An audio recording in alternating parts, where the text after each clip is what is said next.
record. Hello, everyone, and welcome to the UFC 238 preview show. UFC 238 takes place this weekend, June 8th, I believe, is Saturday. But it takes place in Chicago at the United Center, home of the Bulls. And the Blackhawks play there too, right? Yeah, Blackhawks too. How the heck do you balance between hockey, switching from ice hockey to basketball courts? Just a little hard, but over the years. That's crazy, but thank you also if anybody's tuning in on Facebook Live. We're trying something a little bit different today. We're trying to reach our viewers in a different fashion. So everybody, welcome. So we have a little bit new format, as you saw if you listened into our last show, just to kind of keep things a little bit shorter. I think Sean and I like talking fights, so we went a little long initially. We were going I think the first show we had, we went 2 hours.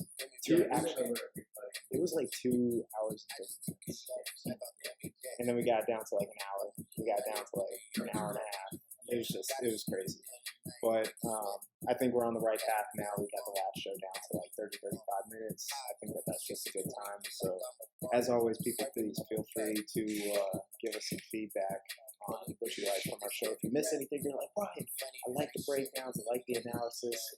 We could talk a little bit more in depth about that, maybe break down a few of those fights that way. Or if you're like, dude, I really don't give a shit what you have to say, let's move along.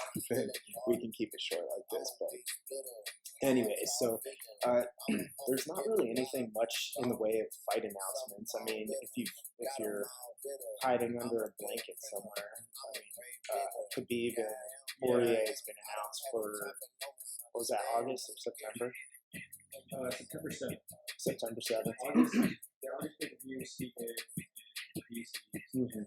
September 53.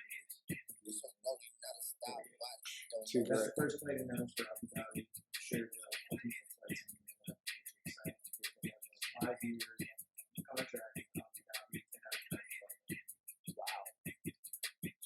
Talk about places I want to go. And they wanted to be there first.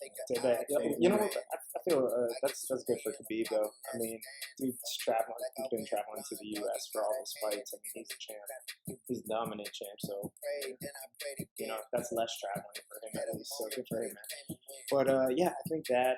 And if you give a shit about what's going on with Conor McGregor and the shit Dana White says, then until he signed. Yeah, I'll just go ahead and just say it.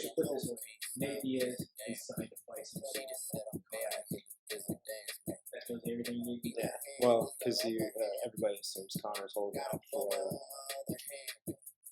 for a boxing match. But anyways, that's besides the point. Real quick, Dana Daddy White was over there saying the other day that Conor would get the title shot after Poirier if Khabib wins and keeps his title. So, yeah, obviously that pissed everybody off. So hopefully not. We finally have the lightweight picture in a good standing. So yeah, damn straight. Damn straight.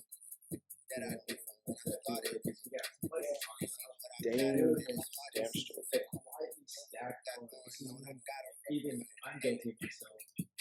Looking at it just from the outside, first and I told you, man, I was excited about Moraes and Cejudo. It took me for Ferguson Cowboy to get announced to really look at the card of death and go, dude, this card, top and bottom, prelims, always an early prelims, main card is phenomenal. And they have not been pushing like they should. Yeah.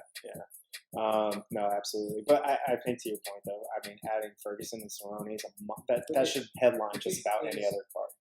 It's a stack card for hardcore defense. Other than Ferguson and Cerrone, there's no beer names. Yeah. There's no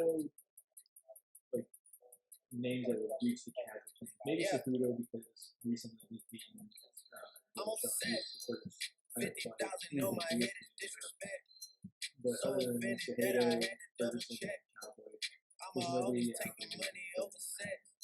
Yeah, But we're going to tell you, if you're just a casual fan, nothing wrong with that. We're going to tell you why you're going to be excited to tune in for this. Dude, this thing is stacked top to bottom. So let's jump into some of the prelims that you should look out for. Again, if you don't really know the formatting and you want to watch it, you have to have your ESPN Plus, and you're going to bounce between your Fight Pass for the early prelims. Prelims are on ESPN, and then main card is on ESPN Plus, where you buy the pay-per-view. It's wacky, it's crazy. That's been the talk this year. Everybody's keeping fingers crossed that they're going to change it. There are features that you so happy to find one on Reddit. I don't condemn. I'm not saying we do it because you don't, but some people do. We definitely don't because my bank account hurts. Yeah, I'll show you my bank statements. UFC, you're getting my money. Yeah, seriously. All right, so Sean, why don't you talk about some of the early prelims and prelim fights? My favorite fight is the prelims. We probably won this first round for two guys that we watched with. We watched the prelims quite a bit. Calum a little bit. Both guys like to get after both strikers, predominantly. Not phenomenal defense, which always sets up for an exciting fight. Calum is a Northeast Boston guy. Rivera is the Chicago guy playing at home. Gator, the couple times we watched, he was a dog fight. Just fight down and go forward. Got some crisp boxing. Doesn't offer too much more than that. Rivera is a pretty well-rounded guy. Not a great wrestler, but pretty good striker. Yeah. My two on here, sorry, I had to cut off the music there. We were playing some music that we shouldn't have been playing on there, but we were getting our hype music in the background. I think there's nothing really on the early prelims on Fight Pass. There's nothing I'm super stoked about. Devin Lewis got his hype train kind of got derailed after he lost to Uriah Faber. But on the prelims, I think that this is stacked from top to bottom. To your point, Ricardo Lamas, Calvin Kattar. I mean, do you really need to throw another damn contender in the featherweight division? Nope. But same goes for a couple fights later. You got Aljamain Sterling fighting Pedro Munoz. You know, if they're stacked 135, quietly stacked 135. Aljamain's super well-rounded dude. More of a grappler than anything. Cerrone, predominantly grappler. Pedro Munoz got in a dog fight with Cody Garbrandt. He didn't knock him out. Yeah, he knocked out the ball. He brawled with the ball. It was clean. It was fun. Pedro, he's a super cool dude, super chill. You just love him. He's one of those guys that you love. So I'm hoping he wins. Nothing against Aljamain, but Pedro's got. He won the over. Yeah, and that's not. So this is a little confusing because this is actually number 3 versus number 4. Sterling being number 3, Munoz being number 4, and it's kind of confusing because then we have a bantamweight on the main card fight. That's that Peter Yan versus Jimmy Rivera, and those are number 7 and number 9. So it's a little confusing. Well, I can get into that. Okay. But we can, because the only reason why I'm a little confused about it is because Sterling, they've kind of been pushing as the next. He's kind of gotten his hype really. His hype train was really big. Yeah. He talked a lot of shit when he went to got beat by Brian Callaway. Then got knocked out by the guy who was challenging for the title. Same night, Moraes got knocked out in the first round. Pretty clean, cold. Mm-hmm. So I think that's right. Right now, he's kind of a little bit on the fake. He's got to kind of earn his way back. Hype. Well, according to UFC.com, he's ranked number 3. Yeah. So he's very talented. Yeah, and then and he's a young guy still too. And then the headliner for the prelims. Yeah, Catherine Suarez between we have a lot to do. The fiance Amanda Nunes, who's the bantamweight and featherweight champion. So we got 115 pounds. Catherine Suarez has been labeled the female to beat. Yeah. So if you're a fan of grappling, wrestling, and ground and pound, this is the fight for you. Yeah, and she's slowly been working her way up through the prelims. Yeah, so she started on the early prelims. She's now, and then she was on the prelims, I think, in her last fight. She's still there, but she's headlining it. So this, if she wins here, this is going to bump her up not only to a title. Yeah. When she came back, she's still looking impressive. So they're not ready to throw all the marbles at her yet. So the ace in the basket, but they're excited. She has to get ready to do that. Well, they need contenders in that division, in that strawweight division that just opened wide not up. Just contenders, but grappling contenders. A lot of contenders are characters, which is a fun matchup again. It's a little balanced. Yeah. You figure she's ranked number 2. Ansarov's ranked number 3. They have a newly minted champ at strawweight. Yeah, the former champ Rose might not ever fight again after getting her head slammed in, and it wasn't even because of that necessarily. She's a mental. She's all in her head, but yeah. I mean, so they need people. This is gonna boost Tatiana, assuming that she wins, into main card status, and they need stars. Really fun. High. It's a great way to start off your Saturday because it moves us right into the main card with Tuivasa versus Ivanov. Mm-hmm. You always like to start off the pay-per-view with heavyweight slugfest. Oh yeah, absolutely. And Ivanov is actually a guy that comes into the UFC. He's only had 2 fights this far, kind of split. Actually, both of these guys' last loss was to Dos Santos. Mm-hmm. And funny enough, Ivanov came in hot. He was the PFL heavyweight champ, that new division that you're hearing a lot of hype about. Guys like Kevin Hart are back in it, celebrities. But yeah, and not to mention his background. So he's international master of sports in Sambo, and he has a black belt in judo. So, which is kind of funny because I think he's fought for about 40 minutes in the UFC, and we haven't really seen him use his. Yeah.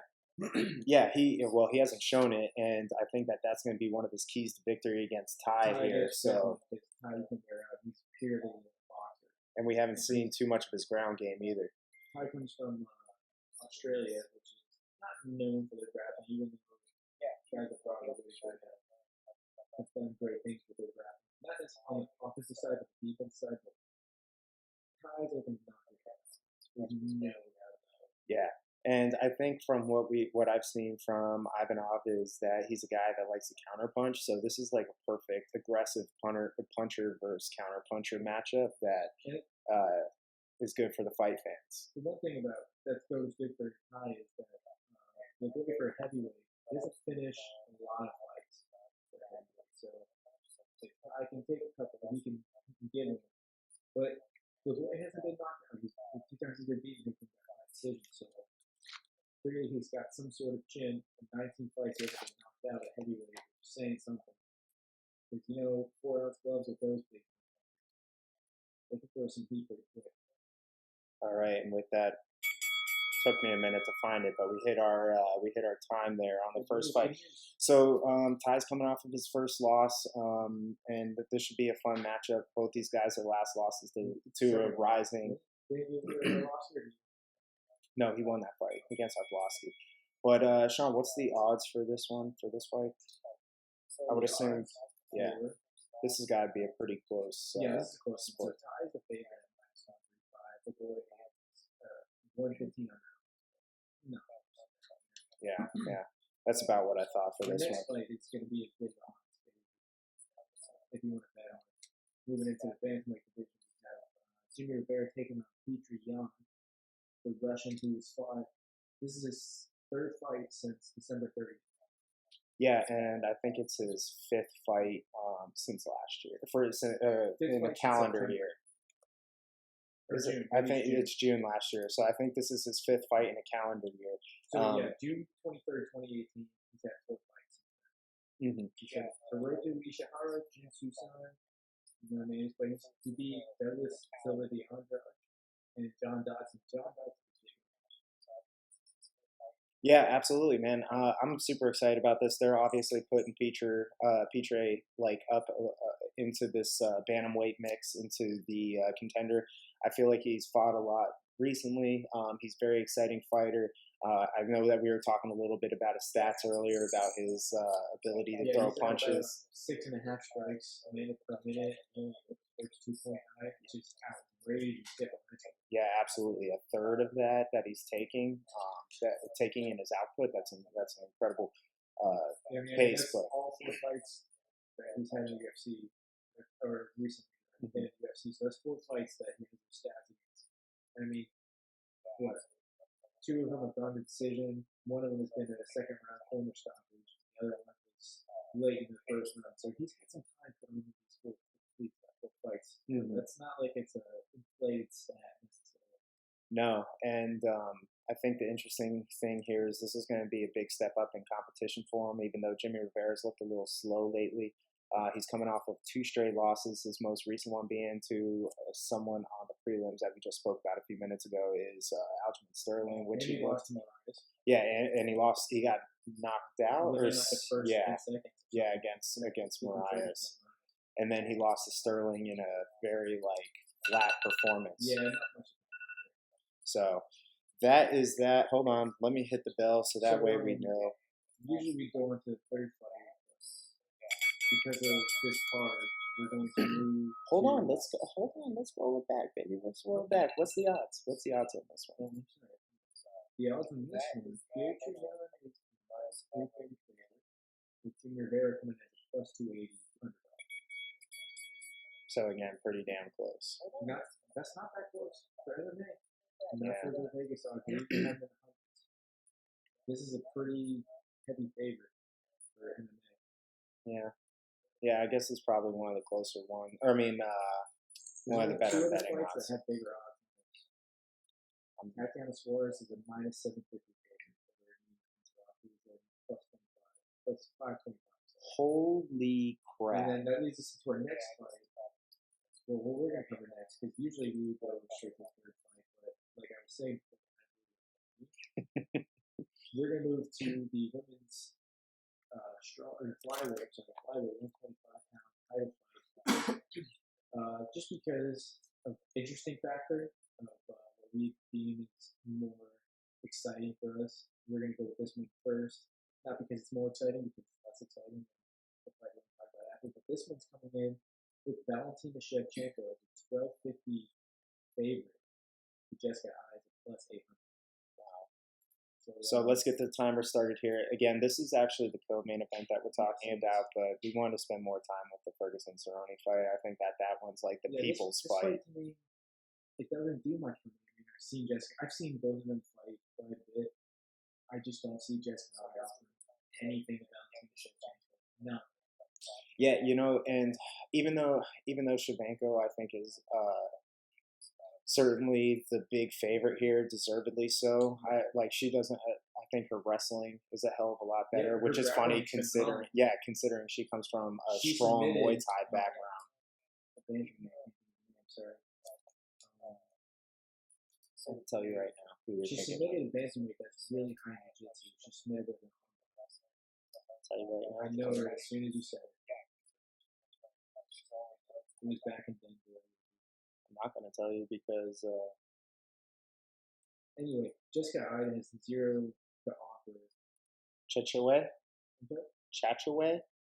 Awera? I don't know her person. No, that's not it. Yeah, keep going past Nunez.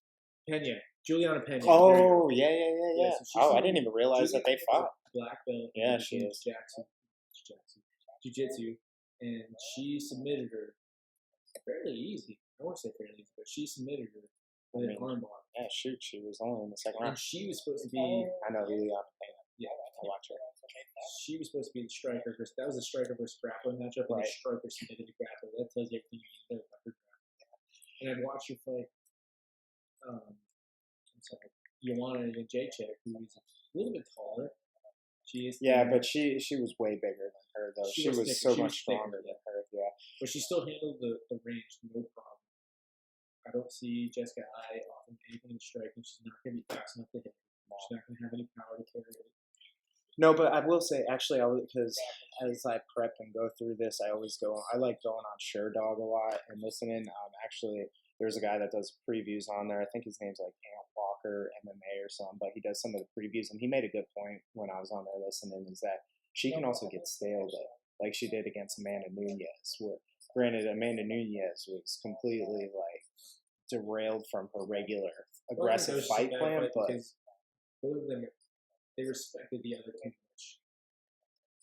Yeah, but we still have seen that in the past where she can just stalemate. I think she did that a little bit against Holly Holm too, where she wasn't super aggressive. I think that's the problem. Is this can either be very one-sided, like it should be, because Valentina is much more talented, or it could just be a freaking snooze fest, and that's the problem. I think Valentina could still use talented strikers. I don't think she would. Yeah, no, that's true. Yeah, just real quick to close it up, Jessica Ai's only on like a 2 or 3 fight win streak. It's not very impressive. She has 2 split decision wins in that, and that's since she's come down to the flyweight division. And she has 3 decisions, 2 split decisions. That's not very impressive. Before that, she was on a 4-fight losing streak, and then I think she took about 2 years off before she came back and got this little win streak. So I don't know. It's not very impressive, but I think Valentina should handle this. This should be a pretty easy fight. We should move on. And you already talked. Yeah, we already talked about the odds. Ariel Helwani has labeled. He has deemed this term his, and I will give him credit because he has been complaining that he has got credit for this term. The people's main event. The people's main event. The only problem I have with this fight is it's not 5 rounds. Oh my God. Tony Ferguson versus Donald Cerrone is pure carnage. And you know, it's funny. It's funny that you said that because I was thinking about that earlier. Actually, let me start the timer. We're going to get a few more minutes on this one, so that way we can chat through this. So everything else was about 2-minute rounds, and then this one's going to be the next 2 are going to be 5-minute rounds. But yeah, Donald Cerrone and Ferguson. I was thinking about this earlier. This needed to be a 5-round fight. It's a crime that it's not, because it would be so interesting to see. To bolster pay-per-view. Yeah, absolutely. Because it would have been so interesting to see how these guys I hope both these gentlemen are getting paid as if they're main event, because they deserve it. Because this fight, it's like I said before, it's pure carnage. There's no way this fight is going to suck, with the exception of a one-hit quitter, which I don't see from either one of them. No, absolutely not. And I think that's one of the if we jump kind of into like where I think the difference is going to be, because. So here's the funny thing I think about this matchup is Tony Ferguson has a very unorthodox style of striking. Very unorthodox. Yeah. He comes from all different angles. He keeps his hands down. He comes from low. He's not overly fast. He's not. And the thing that makes Cerrone really strong, and we saw in his last fight against Iaquinta, he's very technical, but he also gets you out of your fight game. Because Iaquinta kind of has like an unorthodox striking style that we saw. Like he's a little bit more stiff, though. Who's that? Cerrone? No, like Iaquinta. No, he is. To Ferguson. Ferguson's a little well, they have. Yeah, it's a lot different though. Like they're both unorthodox in very different ways, and I think like Iaquinta just opened everybody's eyes up when he fought Kevin Lee and just made him look foolish. But then Donald Cerrone, like right away, he shut that down in the first round when they fought. From, like, the start. So that's going to be the interesting, I think, thing coming into this fight is Tony Ferguson has had monster layoffs. He's fought. Not just that, he's been in some war. He's been hurt a lot in his fights. He's very hit. It's not his striking that wins in fights, it's his pace. Mm-hmm. So if Cowboy can find a way to slow him down with his kicks, or even if he can land some good shots that hurt Tony, even when you hurt Tony, you don't slow down. So he's going to have to find a way to land some kicks to slow him down. He's going to have to end this one early. So here's a good question. Now that you know it's only 3 rounds, how do you think, does this favor, or who does this favor? Does it favor somebody? Not necessarily in that order. So I'm glad you asked this, because we did not have this in our pre-show, pre-prep. I've been giving a lot of thought about this. I'm picking Cowboys in this 3 rounds. If it's 5 rounds, I think I'd be picking Cowboys. But I think with 3 rounds, I think Cowboys just going to go balls to the wall. He's got cardio. He can go. He's a dog. Dad Cowboy is undefeated. I'm going with Dad Cowboy. Daddy Cowboy. I'm rolling with him. I'm gonna go the same route as you, because I was considering the same thing, especially after I watched Tony fight the last few times, and with his huge layoffs between, there is ring rust. I don't give a shit what anybody says. It's not just that, he's always been very. He's been getting hurt. Well, it's not that, but he also started slow. Like, he started his last 2 fights slow, and I think that's going to be a problem for him against Cerrone, who's very technical, throws straight punches and kicks, and can potentially slow him down very fast. Great finish, as good of a finisher as you'll find in the UFC. Because not just the lightweight division, in the entire history of mixed martial arts, he's as good of a finisher as you'll find. Yeah, absolutely. Because he throws combinations, man. He's not necessarily but even if he gets you hurt and so it goes to the ground, that's to me. Absolutely. I'm telling you, he's got the skill to submit to me. I'm not saying he will. Yeah. But he's got the skill to do it. And that's the thing, man, that I think like is the dark horse in this fight is you're like, like everybody's like, man, this is gonna be a great stand-up match. These guys go toe to toe. This is gonna be a banger. That's what I was gonna say. There's very few times I want to see guys just purely grapple. I want to see these guys go at it. Both of these guys are incredible on top. Both of these guys are incredible on the bottom. They throw a lot of submissions. They throw a lot of awkward strikes. Man, that would be insane to watch that. They're dogs. Yeah, they're both dogs. Absolutely. Just looking back, I'm looking back through some of my notes. This is typically a fight that Cowboy doesn't, just based off his history. I will say though, I've said that the last few times when he's headlined a card, like when he's done the smaller cards. Even when he's headlining smaller cards, prospects, it's like he's won some, he's lost some, but he usually does not win the big title contender or title fights. And these are the big ones. It's only the third fight in the card. This is the one that people have their eyes on. Well, he'd be fighting. Yeah, he'd be fighting for the title. Yeah, he's getting a title shot. Yeah, because he's the people's champ. Everybody loves him. He's getting 1 or 2 fights if he wins. He's getting Conor McGregor. He's getting Khabib. Yeah, absolutely. Well, I shouldn't say Khabib because I think. Oh my goodness, we already went through 5 minutes. Hold on 1 second. Yeah, just some quick notes that I made. Tony, if you didn't know already, is on a. Here, I'll just do it for the sake of consistency on here. Right there. In case you didn't realize, Tony's on an 11-fight win streak that dates all the way back to 2011. Actually, funny enough, his last loss, you already know it, Michael Johnson. He's that guy I think we talked about in our last podcast. He has awkward wins and bad losses. But anyways, yeah, he's only had 3 fights go to Tony Ferguson's only had 3 fights go to decision in his 11-fight win streak. So that's insane. He's one of 2 guys who's ever weaponized fights. Oh God, absolutely. Which is ridiculous. Yeah, absolutely. He's like a DJ or something. I'm sorry, I know we're out of time, but I heard Chael Sonnen say that he's trained with Tony Ferguson. He'd be the only guy. And this is what he said in the gym. Named fighters. He would not name them because what happens in the gym stays in the gym. He said named fighters would go in with him to spar. He'd wear them out. They'd have to quit. They would quit. Not their time would go. They would quit. Another named fighter would jump in. They would quit. Another named fighter would jump in. They quit. When practice was over, everybody hit the showers. Tony's still in everybody because he's not tired. Wow, that's insane. So, yeah, I know Tony's a monster. He's an animal. We'll see if ring rust is real for him. On the flip side, I mean, Donald's. Yeah, because Donald's been through the ringer, man. I mean, fuck, if you just look at the guys that he has fought. He seems durable lately, though, man. He's fought Iaquinta. He's fought Hernandez, who is a rising star, and he finished him. He's fought Perry. So he's on a 3-fight win streak since he came back down to lightweight from his last loss was against Leon Edwards at welterweight, which he had mixed results. He beat Medeiros. He lost to Till. But, man, I mean, if you look through his names, Lawler, you're looking at Masvidal. Oh, yeah, I know. I think a lot of people did. A lot of people did. It was a good fight. It was competitive. Well, apparently UFC didn't count it because they didn't put anybody as a winner or loser on that one. But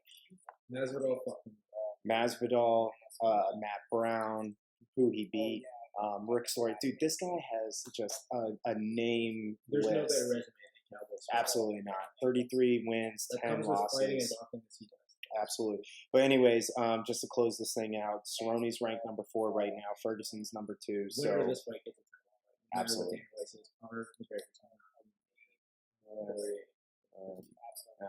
I'll believe that when I see it, just because I have no faith.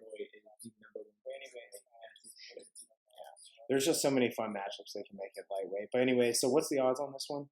Tony Ferguson is a -140 to Donald's +120, so very close. Wow, yeah, as it should be. I think that should be fair. Yes, that's fair. Honestly, I think it's a little even favorable considering, like we said, Donald is not fared well in these kind of fights, and Tony's on a huge win streak. Yeah, but you also, I'm sure the Vegas is also considering the fact that Tony's had huge layoffs. So it's only been October. I mean, that's not crazy.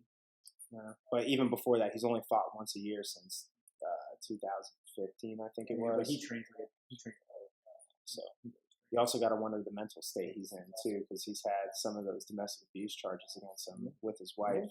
Because that's why the Holloway and Ferguson fight got scrapped, which everybody was super pumped for. Not that this is any less like of an attraction, but anyway, so that one's going to be fun. Yeah, let's move on to our main event. It's a really fun one. You don't really get too excited about bantamweights. Yeah. This is when it didn't. I think we talked about this a little bit. It didn't excite me at first, but the more and more I thought, man, this is actually really exciting. This is very intriguing. Yeah. Didn't I tell you? I told you I was excited for this fight, and I said, if you think about it, you told me to think about it a little bit. Yeah, I was like, this one should be a lot of fun, man. Like, I'm super pumped for this. So we got Cejudo versus Moraes. Obviously, this should have been Cejudo versus Dillashaw. I actually like this more because we saw Cejudo with Dillashaw. Yeah, Cejudo with Dillashaw. Mm-hmm. Yeah, and wait, Dillashaw is ass. Yeah. Well, I mean, but you can, a lot of that is how much of that goes back to his weight cut. So that was what the questions we were going to get answered from this rematch. You make that argument that Cejudo would carry more power at 135 to be even fresher. Mm-hmm.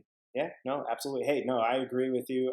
We've seen Dillashaw get dropped even at 135. So Cody Garbrandt dropped him twice before. We're not the biggest fan of Dillashaw, so no.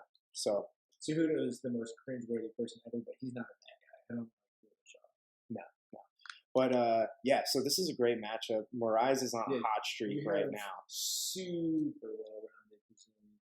And Moraes, he trains with Frankie Edgar, Eddie Alvarez, Ricardo Almeida, Edson Barboza. He's trained in elite striking and elite grappling. Super well-rounded. Looks like an action figure. And then you got a gold medalist in wrestling for Henry Cejudo. He's got a gold medal? Yeah, you would never know. We say that jokingly because that's kind of the running joke. Yeah, he always mentions it. And he knows it now, so now he mentions it even more. Because I'll give him credit. He goes with the jokes. He runs with it. Yeah. He's using it for promotion. I'll give him that. Even though he's a little bit cringy. Not a little bit. But Henry, his striking has improved phenomenally since the first time he fought DJ. And even though I still feel like DJ beat him in the rematch, even though it was very competitive, I won't slight Henry. I think he did enough to win, but I thought DJ still outpointed him. He's a phenomenal fighter at this point in his career. He's shown that his striking is getting up there to the elite level. Yeah. To match with his elite wrestling. Yeah, well, I mean, let's just say it. DJ's on a whole other level. He's Superman. DJ, yeah. And I don't want to say he didn't look motivated, but he didn't look like himself. And maybe that's a credit to Cejudo. Maybe it's credit to Dana White wearing him the fuck down over all the years. You just don't know where he is. I mean, that's just something I don't think DJ would ever say. No, he won't. Yeah, because he's a professional. But anyway, sorry, this is all about Cejudo right now. So I still give him credit. You took down the champ. Yeah. And you did it in impressive fashion because you went 5 hard rounds with him. But yeah, Cejudo, I'm interested to see this fight because I don't know what's going to happen. I really don't. I don't know if you have an idea. I really don't know what's going to happen. I don't either because, like, from what I've seen from Moraes, I really haven't seen the ground game too much. Well, I mean, he does have obviously a few subs under him, but just against a high level wrestler like this, you and I talk about it all the time. Like, I don't think he's faced a good wrestler like this. It's like I told you. I forget who said it. Who's famous for this quote? Everyone's a black belt till they get punched in the face, then they become a brown belt. You punch them again, they become a white belt. Not even that, just wrestlers alone, man. They know how to negate jiu-jitsu. They can. Like, if they have some good defensive jiu-jitsu under their belt, some of that training. I feel like they're purely stronger, too, because they're just used to the wrestling aspect. Takes more strength, I think, than jiu-jitsu. Jiu-jitsu is more chest match. They have great grips. Yeah. Like, anybody that's been doing jiu-jitsu for a long time, they can grip your arm, and you're just like, Jesus, what the fuck is it? Give my arm back. But, I honestly, I don't know. That's going to be, I think, a very telling sign. In the stand-up, I can see Moraes, piecing him up. He's a little bit taller. So I could see him being a little bit faster, maybe. I don't know. Cejudo, he's looked pretty good in his stand up, but I think where his stand up really excels is when he mixes in his shots. So if he's shooting in for a takedown, that's where he's going to be able to change levels with you and hit you a little bit more. I think that this is just the reason why I like this matchup is because I honestly don't know how this is going to go. Yeah, that's the same way I feel.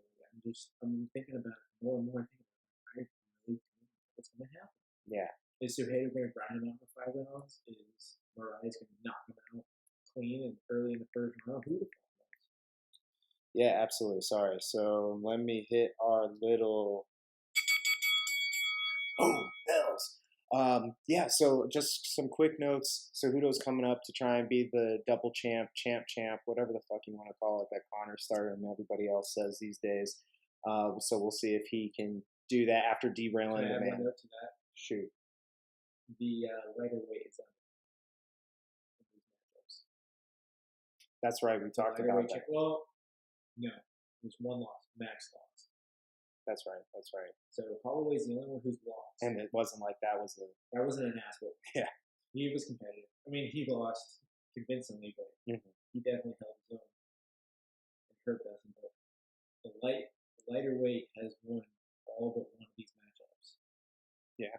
And to that point, too, just to kind of bolster Cejudo's record, he only has 2 losses. One's to DJ, and the other is to Benavidez. So you're talking about two of the best ones. Yeah.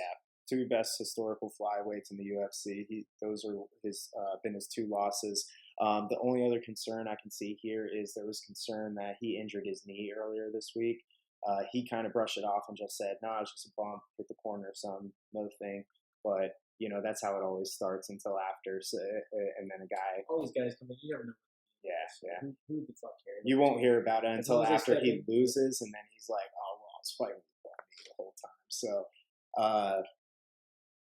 Man, I think that is any other notes. Moraes has finished over 70% of his wins by either sub or knockout, so that's damn impressive. So there's a huge chance here that he can finish it. Man, he's on a 3-4 fight win streak. That's very impressive. He's had knockouts of Sterling and Rivera, who are both on the card, so that's pretty damn impressive. And that's pretty much it, man. I think that this one's gonna be a fun one. This is gonna be great. Yeah, because the thing about the 135 versus 2 is, man, they can go forever. They got a ton of energy. They just exciting. Absolutely. So, anyways, what are the odds on this one? Marlon is actually the favorite. I spoke for you. Henry's plus. Oh, nice. So not too bad. Close. Not too bad with the difference here. But otherwise, I think that pretty much covers the card. Again, I'm gonna be excited for this on Saturday. Thank you for tuning in live on Facebook, trying something a little bit different this time for people that are viewing. Anything else that you wanted to add? Any other news? Well, I think it's been slow lately, so hopefully well, had some retirements lately. Yeah, absolutely. Yeah, Gustafson retired. Jimmy Manuwa retired. So yeah, I think Manuwa was on a 3-fight losing streak, and I think a couple of those. Yeah, and I think some of those were pretty brutal. Not really. Not going to get a title shot in every game. No, losing. Yeah. Which I think is good for him. I think he's kind of done. He seems done mentally. Like he's just kind of checked out. Ever since he lost the Cormier, he seemed like he's been kind of checked out. So. Yeah, absolutely. Love him. Yeah. Good for him.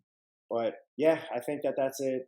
The UFC's had an insane schedule to date. They've had something every single weekend since February, I think. I think they maybe had one weekend off recently before they went to Poland for the Gus fight, which was at one last week. Yeah, they had quite a bit on the street there. Yeah. So I don't know. Let's see what's happening. You're already looking ahead to what's after this, huh? I'm just saying what's coming up. Moicano vs. Korean Zombie is Damn. at the end of the month. That should be fun. Ngannou versus Santos is the week after that. Our next pay-per-view, UFC 239, Jones versus Santos, which is the least intriguing fight by that card. It's always fun to watch Jones fight, though, just to see what he's gonna do to somebody. God, that was terrible. But I'm gonna run down the UFC 239. The co-main event is Amanda Nunes versus Holly Holm. I love that. The people's main event, Jorge Masvidal versus Ben Askren.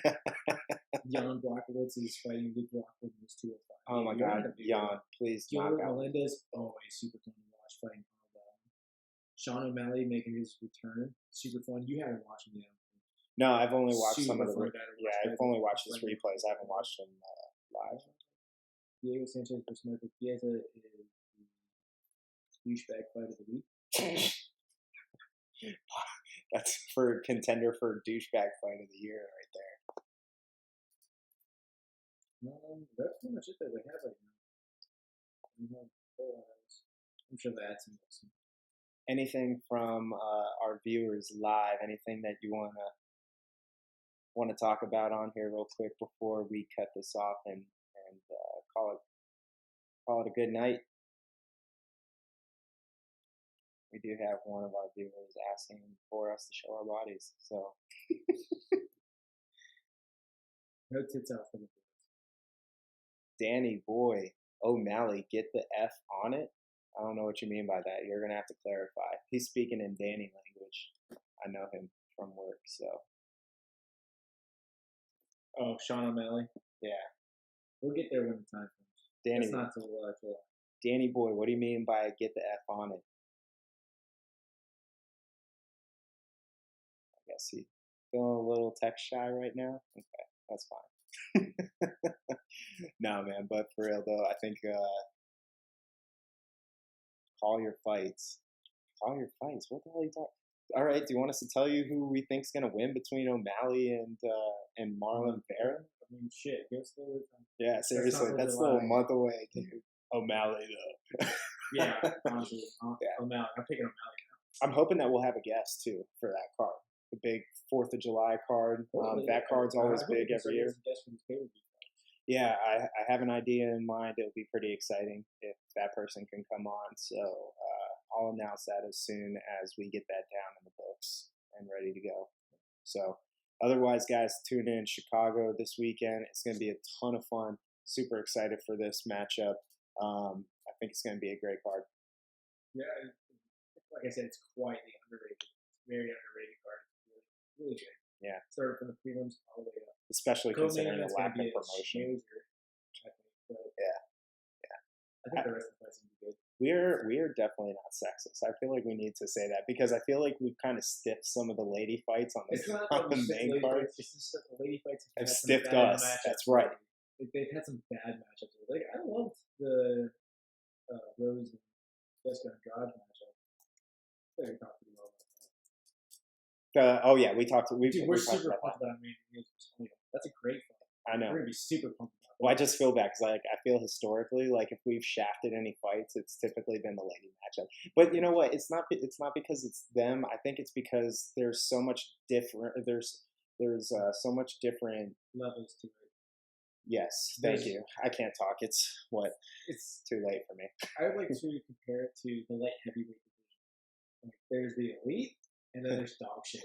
And then there's everybody else. Yeah. Like, there's not like middle ground. It's not like lightweight. We got elite, we got awesome, and they got very good. And then, honestly, like the women's for a long time has kind of been